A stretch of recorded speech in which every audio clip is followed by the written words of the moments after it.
Hey y'all, today we are talking February 8th and 9th Clear Lake crappie fishing. Yeah. We fished a little bit harder for crappie on Sunday than Saturday, to be fair. We were shooting for bass, but we still have a little bit to report from that. To get into water temperature. Yeah. Water temperature was cold. I think we just had a huge storm that came through. Cold storm. Cold storm.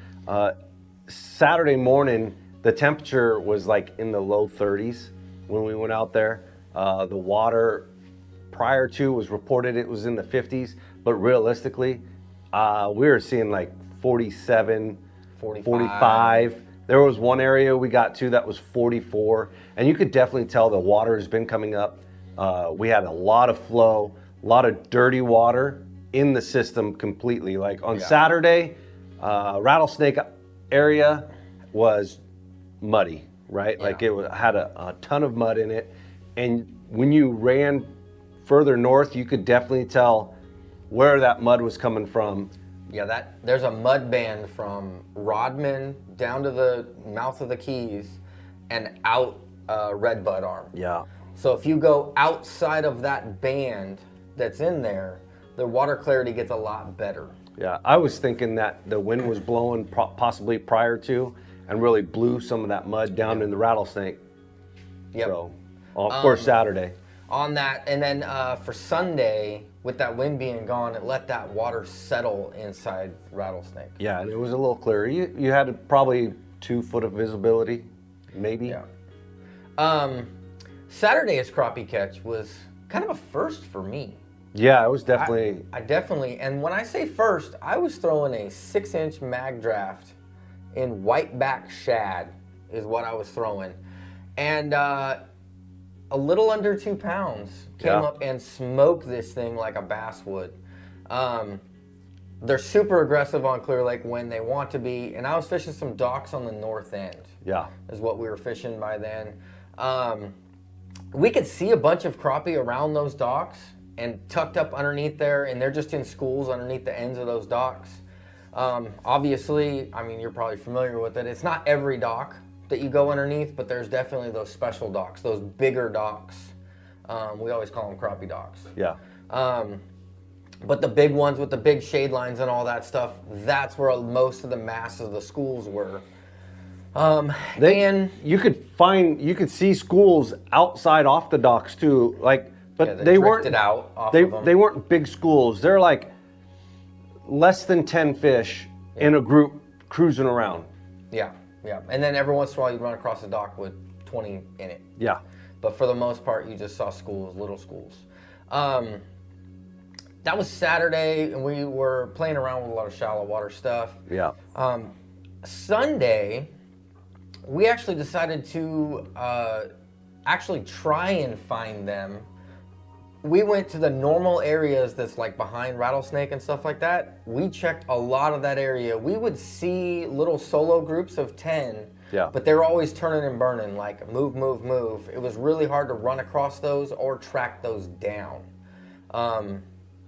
And we try to fire at them, but they're just too quick. Like you can't, trolling motors on 6, and you can't keep track of them, let alone trying to hit them because they were floating or swimming like 15 foot down, 20 foot down, somewhere in that area. So they're really hard to hit in that areas. There were schools of them moving around though. Tried going up into like towards the docks of Rattlesnake or like the normal docks that are inside there. There wasn't any schools underneath there. Tried going to the mouth of the Keys, wasn't really seeing any there. There probably were some, but nothing that we could target. Right. We did, however, run into them, and we did figure out where they're at. Yes, we did. They were in front of Rattlesnake, 100%. There was probably 200 fish out there.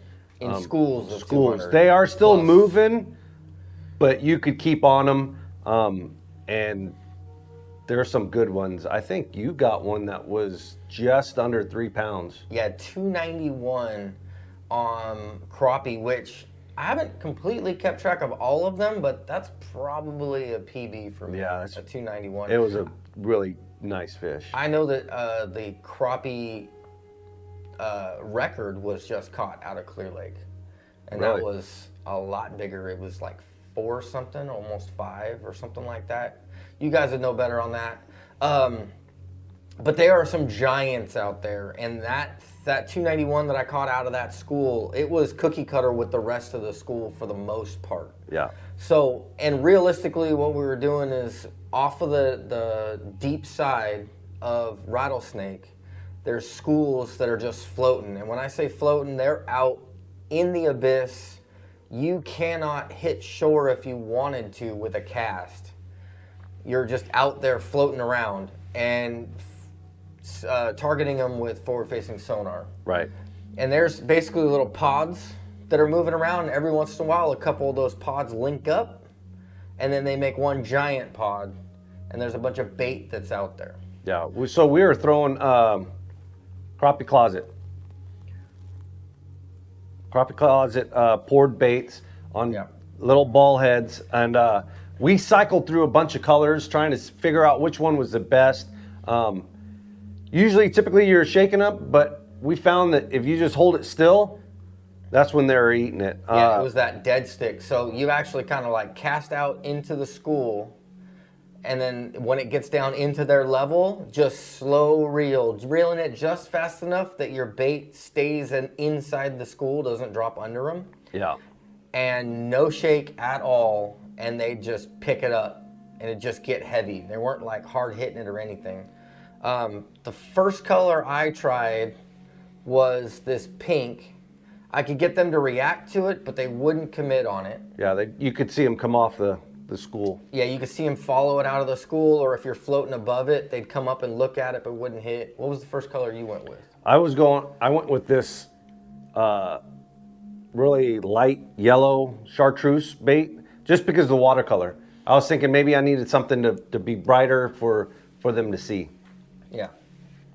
And then I went completely opposite and went with like a baby fish, blue and clear, and that didn't do anything for me either. Yeah.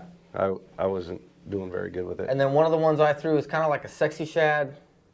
And they actually wouldn't react to this as much as this. So what I decided to do was pick up the gold.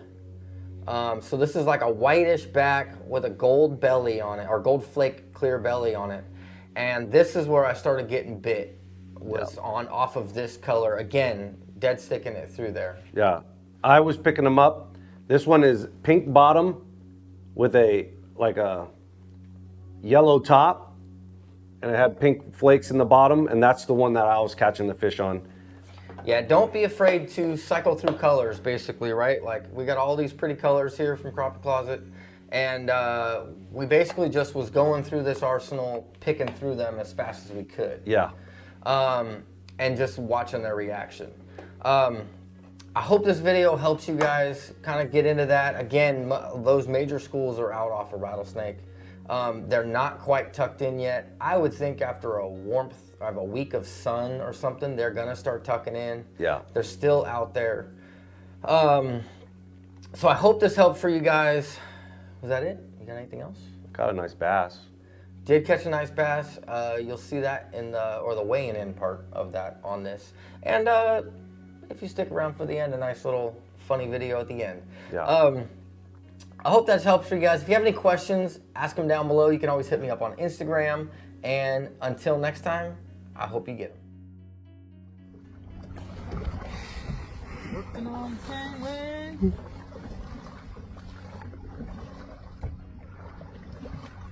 Why are you paddling your boat, buddy? Well, we out of them electricities. If you run out of them electricities, you gotta get out the old paddlies and give that water a good old smacking.